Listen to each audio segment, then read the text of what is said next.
এই শোককে কাটিয়ে নিয়ে সুন্দর জীবন যাপন করতে পারে। এই কারণে আমরা সকলে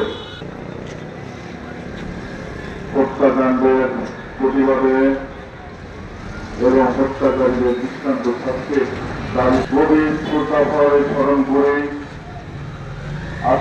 একটি দুঃখজনক ঘটনা যে একজন সাংবাদিক সে সত্যকে তুলে ধরতে যে এইভাবে সন্ত্রাসীদের ধারায় সে হত্যার শিকার হবে, এটি কখনোই একটি সভ্য দেশে এটি কাম্য না।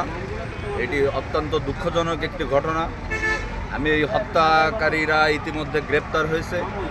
আমি এদের সর্বোচ্চ বিচার দাবি করি। শৃঙ্খলা ভেঙে পড়েছে, এই কারণে সাংবাদিকদের উপরেও একটি ক্লিন মিশন, এটি একটি উদ্দেশ্য প্রণীতভাবে দেশে যাতে সাংবাদিকরা যাতে সত্য তুলে না ধরতে পারে, এই কারণে সাংবাদিকদের পরে এই হামলা চালানো হচ্ছে।